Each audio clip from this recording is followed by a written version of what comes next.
Estamos en una nueva edición de Bote en Bote para hablar de piragüismo, pero sobre todo para hablar de olimpismo, con dos medallistas olímpicos de Lugo, uno del pasado, Gregorio Ramos Missioné, doble medallista en los Juegos Olímpicos de Montreal y de Moscú, y con Cristian Toro, que fue medallista de oro en los Juegos de Río. Muy buenas a ambos. Hola, ¿qué tal? Hola, muy buenas.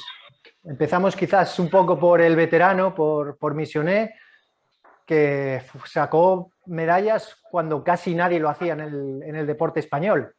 ¿Se considera usted un pionero quizás en el deporte español y sobre todo en el éxito de los deportistas españoles? Bueno, no me trates de usted, pero sí, vamos a ver. Cuando yo llegué al equipo nacional, España pues no pasaba a finales en campeonatos del mundo, ni de Europa, ni olimpiadas. Vamos, estábamos años luz de los equipos fuertes del mundo, ¿no? Y entonces nosotros pues partimos de cero prácticamente. Y bueno, en pocos años pues llegamos a ser campeones del mundo y medallistas olímpicos. ¿Por qué crees que sucedía esto? ¿Falta de apoyos, falta de medios? Muchas veces en la vida cotidiana y sobre todo en el deporte, que es lo que nosotros practicamos y yo he practicado, pues se dan unas coincidencias, ¿no? Que la persona pues reúne unas condiciones deportivas, ¿no? Físicas, psicológicas y entonces pues y después que tienes un gran entrenador, un buen entrenador, se junta todo y bueno, pues surge el gran deportista, ¿no? Pero aparte de eso, las ganas que teníamos todos de conseguir éxitos y conseguir medallas y conseguir... Y entonces, año a año, pues íbamos mejorando poco a poco. Pues un año éramos sextos, yo sexto en K1. Bueno, yo fui el primer piragüista que pasó a una final en un campeonato del mundo. En K1 1000 metros, que quedé sexto, nada, entramos los 6 casi ahí, ¿no? Y ahí surgió prácticamente lo que es el piragüismo español.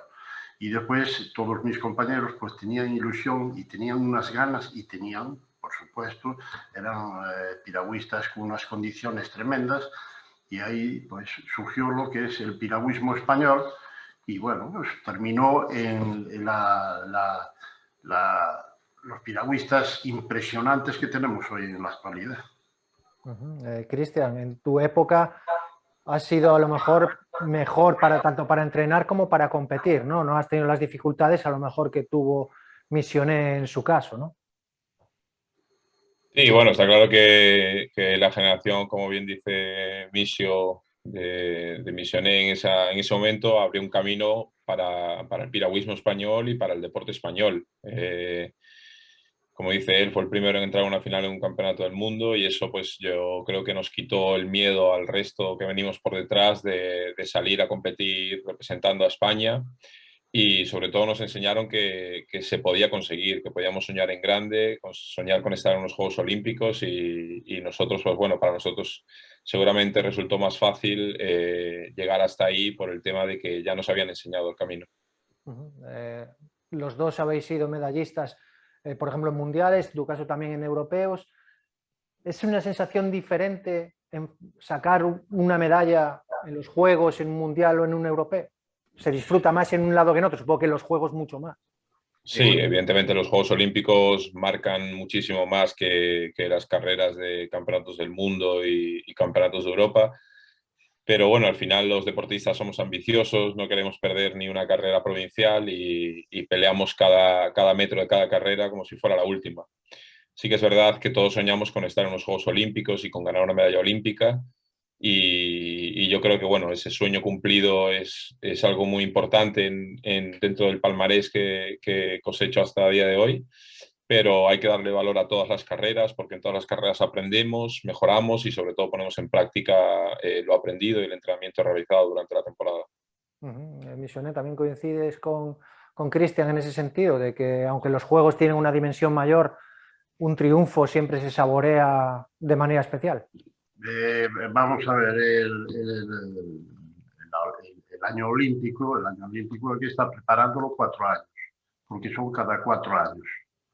Entonces, bueno, pues ahí hay un ciclo que tienes que cumplirlo. O sea, bueno, pues unos entrenadores lo hacen de una manera y otros de otra, ¿no? Pero lo que está claro es que termina la Olimpiada y tenemos que empezar a trabajar para la siguiente Olimpiada.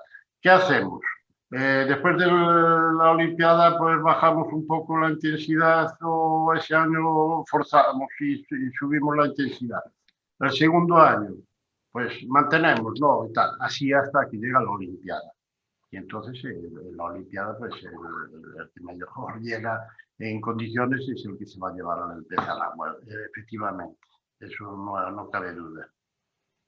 ¿Hay presión también en todo ese periodo olímpico que comentas? ¿Hay presión desde el minuto 1 para intentar llegar a la Olimpiada siguiente? Sí, vamos a ver, para llegar a la Olimpiada vives con tensión, efectivamente. Y ya se vio ahora la tensión que hubo. Hombre, yo soy partidario de que no haya tensión, ¿no? Y que las cosas se lleven por otros cauces. Pero lo que está claro es que, bueno, pues si no se hacen bien las cosas, pues entonces hay que corregirlo, ¿no? Y tal. Y cuando no se hacen bien las cosas siempre hay alguien perjudicado. Y en el deporte que alguien esté perjudicado o salga perjudicado, pues eso es tremendo, es doloroso y tremendo. Y yo me imagino cómo estará Isaac en el tema, ¿no? Bueno, pues un poquito ahora la compensa que ganó el selectivo de 200 y 500 y se va para el Campeonato de Europa y seguro para el Campeonato todos los que tienen ahora y tal. Y eso es positivo, porque él es joven y después de la Olimpiada, ojalá vaya a la Olimpiada, pero en el caso de que no fuera, tiene 4 años por delante para ir a la Olimpiada y volverse otra vez campeón olímpico, por supuesto. Y tiene que pensar en positivo. Yo pensaría en positivo, por supuesto. ¿Cómo hacías en tu época para lidiar un poco con la presión? Pues mira, en el deporte llega un momento que ya estás vacunado, es como el COVID. Ahora te van a vacunar y después se supone que no vas a coger el COVID, ¿no? Nosotros estábamos vacunados y vivíamos en esa presión porque el entrenador nuestro en ese caso pues empezaba con 40 o 50 piragüistas y cada 3 meses iba eliminando gente y siempre se quedaba lo selectivo, lo mejor. Y entonces es mucha presión porque te puede tocar a ti. Puedes ser campeón del mundo y al año siguiente resulta que esa presión pudo contigo y no vas a un campeonato del mundo. Se puede dar ese caso. Cristian, en tu caso, ¿cómo llevas ese hecho de tener que preparar, por ejemplo, de cada 4 años los Juegos o Mundiales? ¿Cómo llevas esa presión? Como dice Misioné, al final el deportista de élite se acaba acostumbrando a tener que rendir siempre al 100%. ¿Es motivante también? ¿Cómo haces un poco? Sí, como decía Misio al principio, al final el deportista de élite, el deportista estrella, como decía él, es un cúmulo de muchas circunstancias. Una de ellas es saber convivir con la enorme presión que tenemos día a día, porque, por ponerte un ejemplo, puedes trabajar durante 4 años todos los días, mañana y tarde, con lluvia, con frío, y llegas y por lo que sea, cometes el error de no cuidarte una semana antes, coges un resfriado y no llegas al 100% a la competición. La presión es altísima, te lo juegas todo, tienes que dar al 100% ante gente que está al 100%.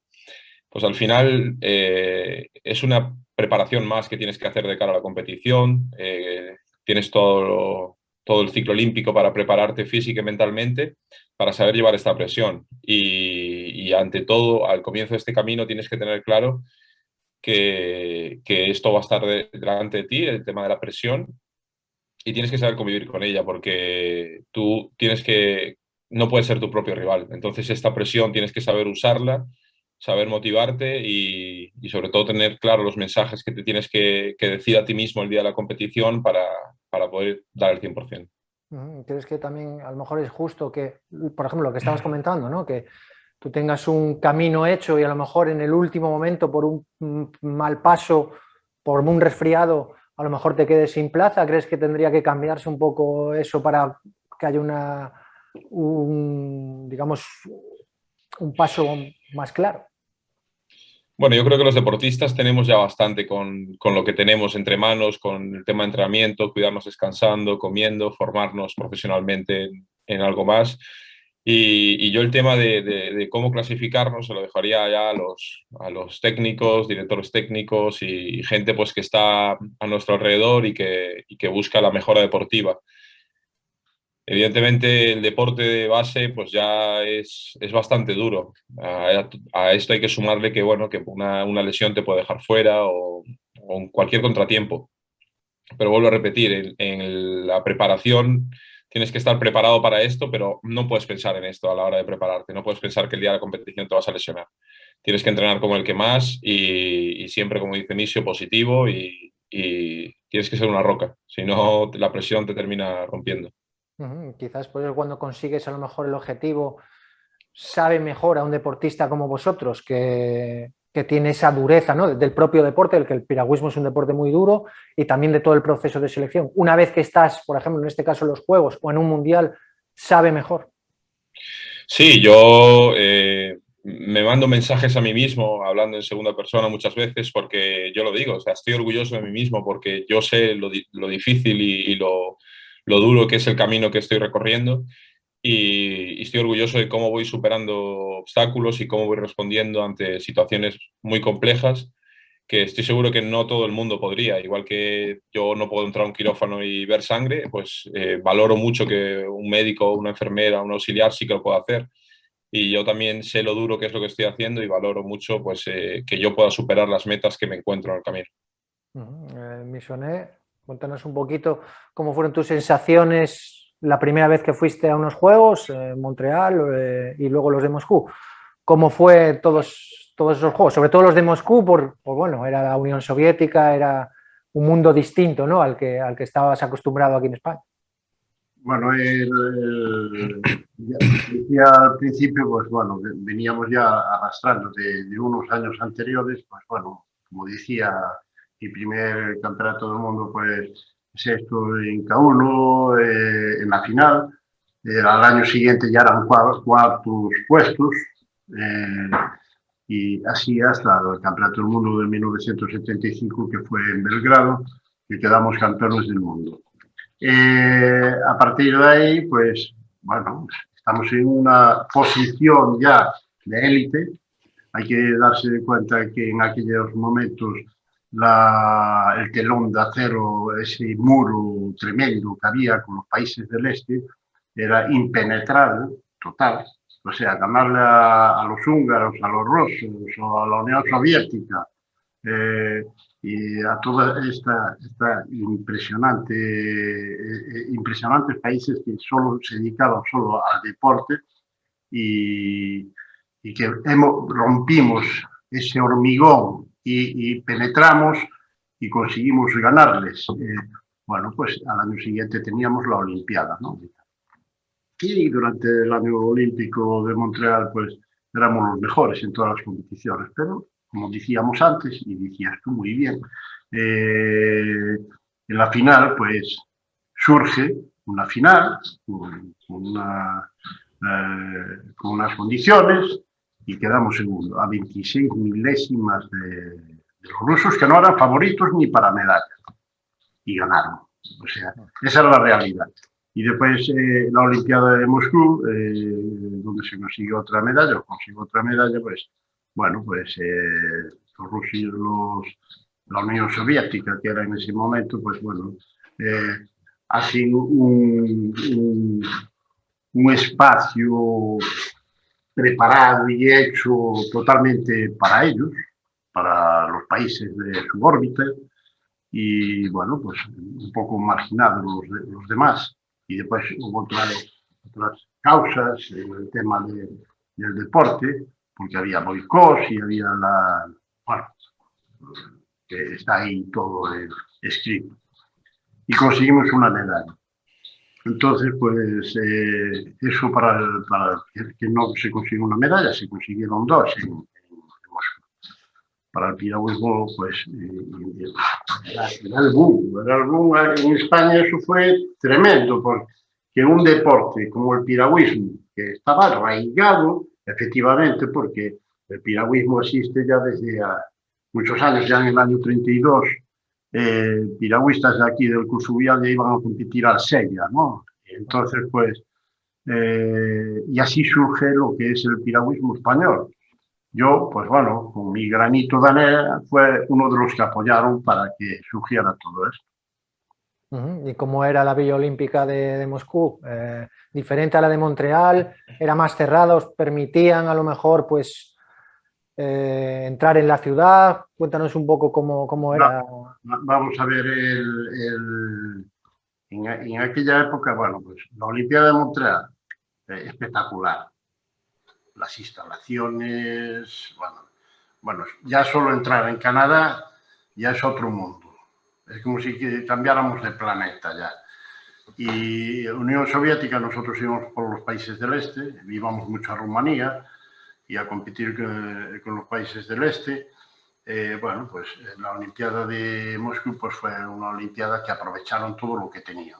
O sea, que eso no quiere decir nada, porque también los americanos hacen lo mismo. O sea, ¿por qué? Porque cuando se organiza una Olimpiada en Estados Unidos, son empresas particulares las que lo montan y aprovechan todas las instalaciones que tienen ahí en la ciudad, ¿no? Eso es lo que hizo la Unión Soviética. ¿Qué hacen otros países? La infraestructura totalmente es prácticamente nueva. Prácticamente nueva. Si vas a la Olimpiada de Londres, aquello, bueno, cambiaron lo que es Londres, prácticamente. Si te vas a Montreal, otro tanto de lo mismo. Y si vas a otras Olimpiadas que se hicieron, como Grecia, son instalaciones, o sea, cambian en el país. Mismo Barcelona cambió totalmente con la Olimpiada. Y entonces, pues, es un mundo. Y lo que mueve una Olimpiada, eso es tremendo también, efectivamente. Cristian, en tu caso, cuéntanos cómo fue vivir la Olimpiada de Río, cómo fue vivir la Villa Olímpica, cómo lo viviste. Bueno, la primera vez que vives eso, la primera vez que piensas una Villa Olímpica, yo creo que es un momento inolvidable porque sientes lo que realmente son unos Juegos Olímpicos, sientes lo especial que ellos quieren que tú sientas que eres. En esos Juegos Olímpicos está todo cuidado al milímetro, los voluntarios es gente que trabaja con muchísima ilusión para que los Juegos Olímpicos salgan adelante. En el caso de Río de Janeiro se notaba que el país quería que los Juegos Olímpicos de Río marcasen un antes y un después en la ciudad. Eran los primeros Juegos Olímpicos en Sudamérica y estaba el país volcado con los Juegos Olímpicos, la gente por la calle te veía con la equipación olímpica y se desvivían, te animaban, fuese del país que fueses. Era algo súper, súper bonito. Yo lo recuerdo pues como uno de los mejores momentos tal vez de mi vida en el tema deportivo y bueno, es como te digo, es algo difícil de explicar con palabras porque hay demasiados recuerdos que explicar. ¿Te tocó ver algún conocido? ¿Pediste algún autógrafo, alguna foto? Sí, ¿Algo especial? sí, vi muchos deportistas de los que acaparan las finales olímpicas como Tyson Gay, deportistas de lanzamiento de peso americanos, no sé, un montón de deportistas, nadadores.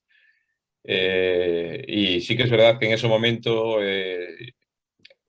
vives impresionado de lo que estás, cada segundo que pasas ahí dentro de la Villa Olímpica, pero también es verdad que tienes que acordarte a lo que vas tú ahí, vas por un resultado, vas a por hacer tu prueba y entonces tampoco puedes distraerte con lo externo, entonces procuramos estar centrados en lo que teníamos que hacer, cumplir protocolos y pensar en nuestra prueba y no dejarnos embelesar por todo lo que teníamos alrededor. ¿Cómo fue tu participación? ¿Mucho estrés? Cuéntanos cómo fueron las sensaciones pues, durante todo el torneo y sobre todo luego al final. Sí, bueno, es una mezcla de sensaciones porque estás emocionado por momentos, por otros estás nervioso, tenso. pero al final disfrutas de todo porque has luchado mucho para estar ahí, simplemente el estar ahí es un premio. Entonces, era lo que yo me decía constantemente, cada posición que pueda rascar dentro de la final va a ser un premio para mí porque estoy cumpliendo un sueño. Entonces, voy a intentar hacer la mejor carrera que pueda hacer y cada puesto que pueda arañar va a ser un premio para mí porque al final son unos Juegos Olímpicos, estoy compitiendo contra la élite y aquí todo el mundo no vino a jugar, vinimos a por el oro todos y bueno, al final pudimos llevarnos nosotros el oro para España. Pero como decía Misio, veníamos un poco ya con una camiseta que ya a los rivales les asusta, que es la camiseta de España. Y todo eso es gracias al trabajo que hicieron Misio y su quinta en su momento. Mencioné. Los Juegos Olímpicos también ponen en valor deportes que normalmente no lo están. ¿A quién? Quiero decir, normalmente hay deportes que son mediáticamente, digamos que están en el primer plano, y en los Juegos Olímpicos todo el mundo, digamos que se iguala, ¿no? Se igualan, todos los deportes tienen la misma importancia, ¿no? Eso supongo que será por un lado positivo y por el otro lado también un poco triste en el sentido de que debería dársele la importancia al deporte, a todos los deportes a lo largo del año, ¿no? No, sí, efectivamente. En el año olímpico, pues bueno, pues hay deportes que se igualan. Hombre, hay unos deportes que efectivamente lo que mueve es el tema económico y ante el tema económico no hay nada más que hablar. O sea, nosotros somos un deporte, como muchos más que hay, que bueno, pues somos un deporte humilde, pero un deporte que está trabajando firmemente para conseguir éxitos y para conseguir piragüistas y que los tenemos además, que están ahí con resultados, porque el piragüismo español es el segundo deporte con más medallas olímpicas en este país, y tenemos tantos deportistas con campeonatos del mundo y con medallas de campeonatos del mundo, de Europa, olimpiadas y tal. Y yo creo que estos piragüistas que tenemos ahora tienen mucha más responsabilidad ahora, mucha más que la que teníamos nosotros, porque nosotros indiscutiblemente empezamos de la nada, o sea, cuando empezamos no teníamos nada que perder. Después, poco a poco, pues sí, llegó un momento que ya, bueno, pues ya éramos alguien en el deporte y ya la responsabilidad era tremenda, ¿no? Y tal. Pero ellos ya entran ya, y sabiendo de que hay tantos piragüistas que tienen medallas olímpicas y campeonatos del mundo, que la responsabilidad es ya tremenda, o sea, y tal. Pero el piragüismo español está vivo, ¿eh? El piragüismo español, con tantas medallas que tienen en campeonatos del mundo y olimpiadas, pues ojalá lleguemos a ser el número uno del deporte español en medallas olímpicas. Somos el número 2 ahora mismo. Tú que has vivido muchos años de piragüismo, ¿cómo ves el actual momento tanto a nivel español como a nivel gallego o a nivel de Lugo? Valóranoslo un poco. Bueno, pues si empezamos desde abajo, pues bueno, pues en Lugo pues, estamos trabajando, el Consumidor está trabajando en el tema, en la base, intentando, pues bueno, pues a ver si conseguimos, y tenemos suerte, que va a ser muy difícil tener otro ISAD o tener muchos ISAD toros, porque aunque no lo reconocemos igual como teníamos que reconocerlo, Isaac Toro es campeón olímpico. Tiene una medalla de oro en la Olimpiada. Y él ya, eso ya lo tiene. Los demás tienen que luchar por eso. Él ya la tiene. Ahora lo que tiene que seguir luchando para conseguir más medallas, y si son de oro, mejor y tal. Y después el piragüismo gallego sigue estando vivo. Bueno, pues no está en la línea que teníamos ahí atrás, esos años atrás, donde surgieron pues David Cal, Isaac Toro y todos estos piragüistas, sí, Perucho y todos estos que son campeones del mundo y tal. Y después el piragüismo español, pues hay una selección de piragüistas que yo muchas veces me emociono además con ellos, porque tenemos tal calidad de piragüistas que podemos hacer cosas tremendas con ellos. Cristian, ¿compartes el análisis de Misionet? Tú que estás, digamos, en la élite de la élite del piragüismo mundial.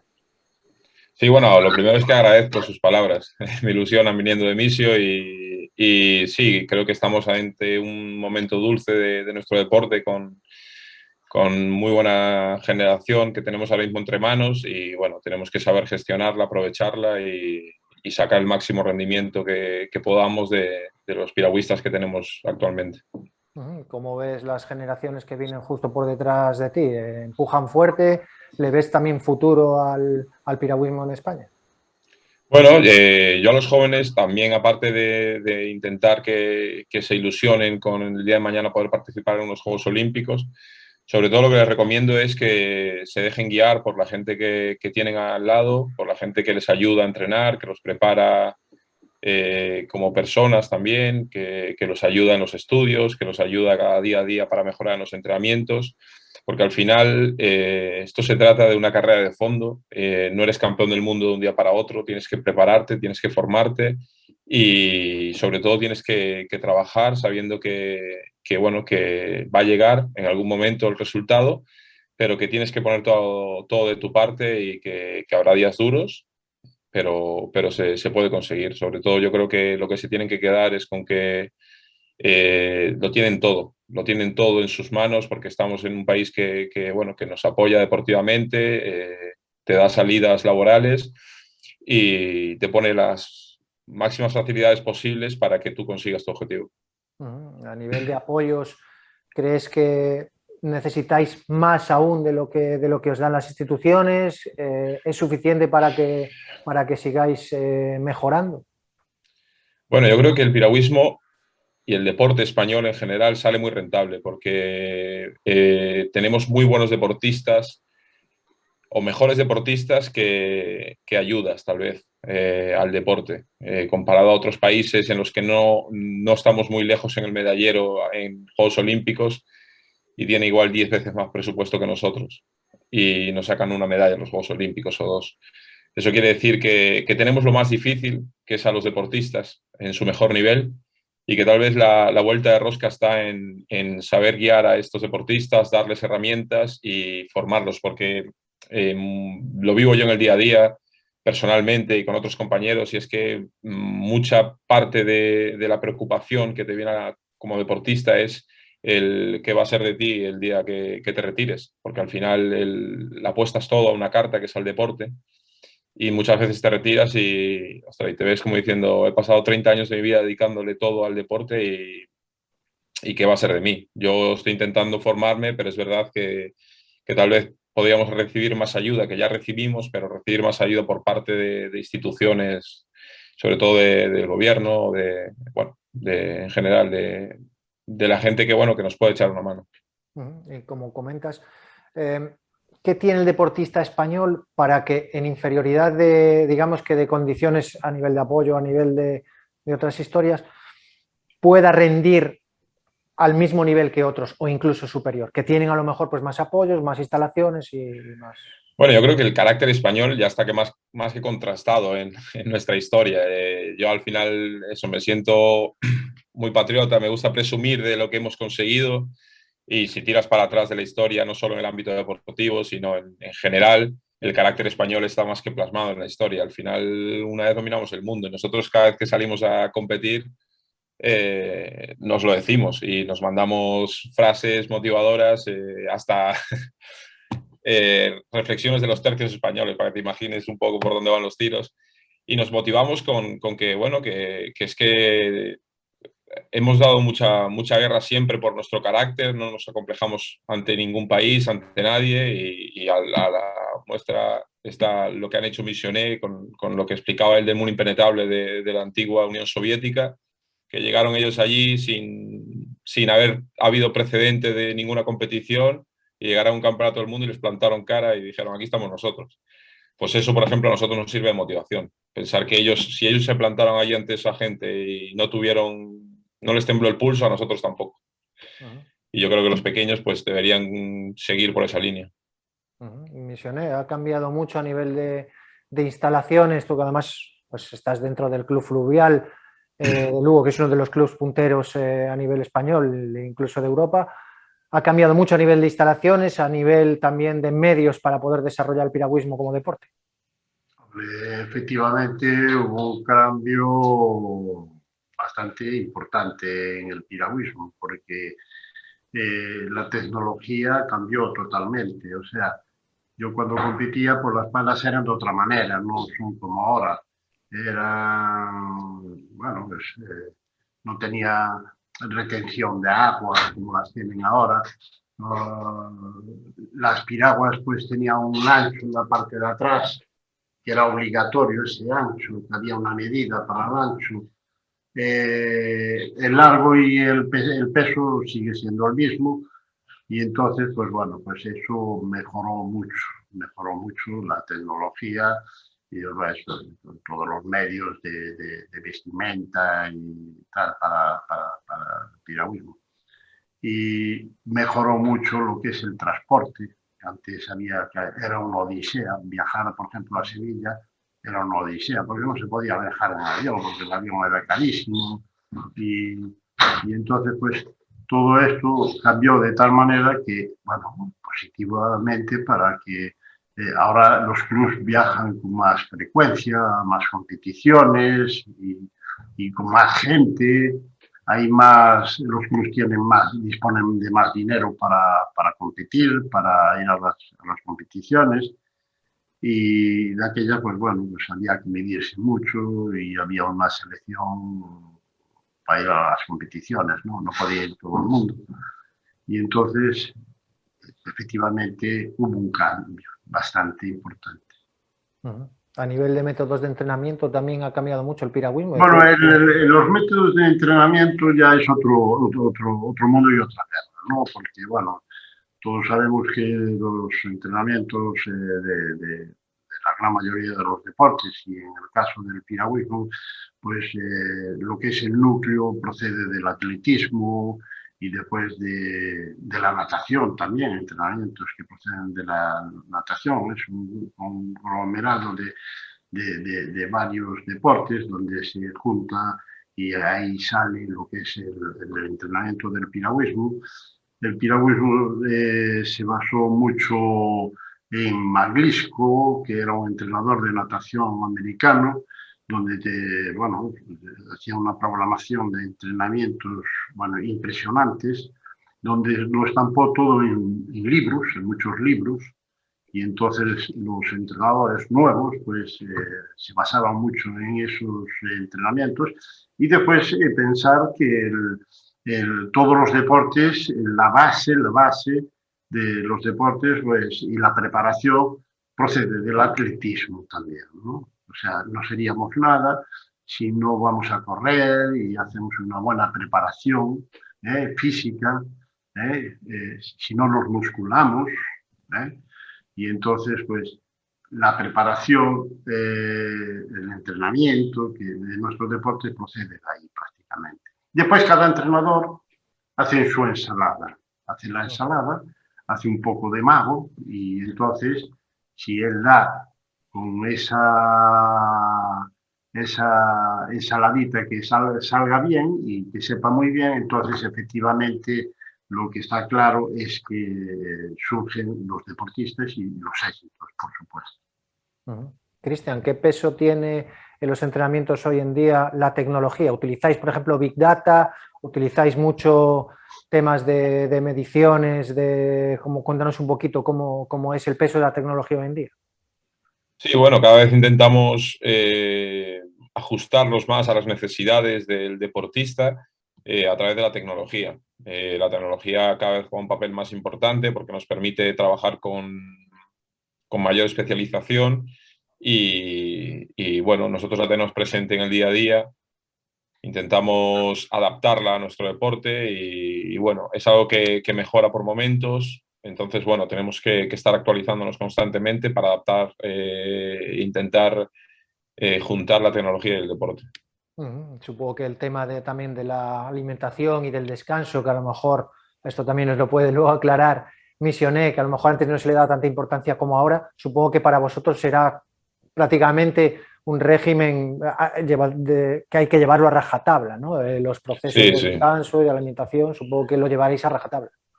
Sí, sin duda. Al final eso es casi tan importante como los entrenamientos porque, pues bueno, tú el cuerpo al final cuando asimilas los entrenamientos es en periodos de descanso y bueno, eso es como una especie de rueda, funciona todo como un ciclo y es tan importante una cosa como la otra, así que sí, tenemos que tener muchísimo cuidado con la alimentación y el descanso también. Misioné, supongo que en tu época a lo mejor le dabais tanta importancia como ahora o un poco menos. Bueno, lo mismo que ahora, ¿eh? O sea, vamos a ver, los ciclos son más o menos, los que hacíamos nosotros, más o menos los de ellos. Nosotros hacíamos 5 entrenamientos, un descanso, 5 entrenamientos, un descanso y un día completo de descanso. Y después la siesta era obligatoria, o sea, solo con decirte que yo desde que dejé el equipo nacional todos los días me duermo la siesta. Además, yo me duermo la siesta, o sea, yo llego a casa, me pongo mi pijama, tal, como, pim, pa, a la cama, como si estuviera en el equipo nacional. Sigo el mismo método que el equipo nacional y la siesta es sagrada para mí, o sea, ¿por qué? Porque estuve tantos años en el equipo nacional, me habitué a este descanso y sigo con él y soy feliz con él, además. Soy feliz con él, o sea que es lo que... El descanso es fundamental para los deportistas y en el caso nuestro para los piragüistas. Eso es, el que no descansa no vamos a ningún lado. Cristian, supongo que también elegir una buena pareja en el caso de que sea un deporte o una prueba colectiva, una buena pareja o un buen grupo, supongo que será vital, ¿no? Para encontrar un buen rendimiento. ¿Cómo se elige esa pareja? Por ejemplo, en tu caso con Saúl Cravioto. Sí, bueno, sí que es fundamental porque al final, bueno, tienes que buscar dos personas más o menos del mismo nivel, con características técnicas similares. Y al final, bueno, eso es un trabajo que recae en el entrenador y también en el deportista. Es un poco un trabajo en equipo que se intenta buscar de la forma más justa un barco de equipo a la altura que merece estar España. Y bueno, en Río de Janeiro nos tocó a Saúl y a mí y cumplimos las expectativas.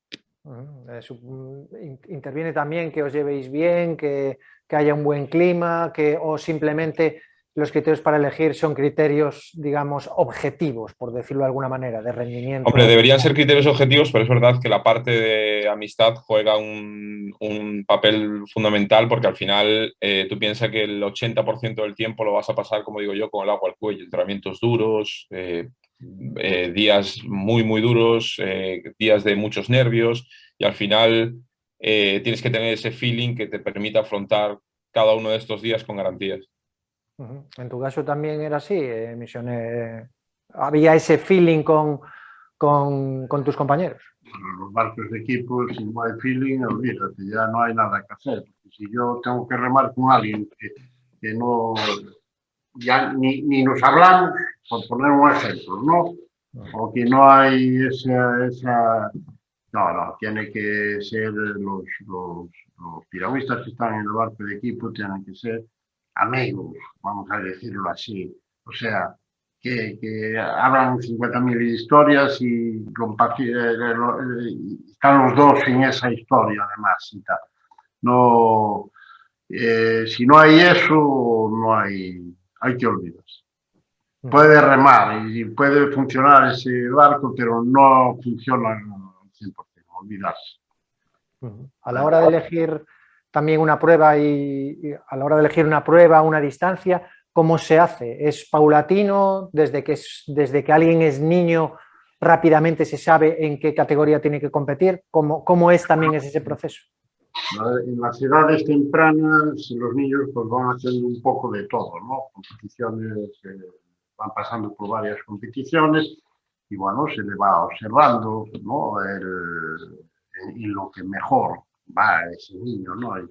Y entonces, pues bueno, ya cuando llegan a la categoría junior, cadete, junior, que es más o menos donde se va a ir definiendo el deportista, pues hay algunas distancias que son las mejores, las idóneas para ellos, y entonces ahí es donde se les va preparando para esas pruebas.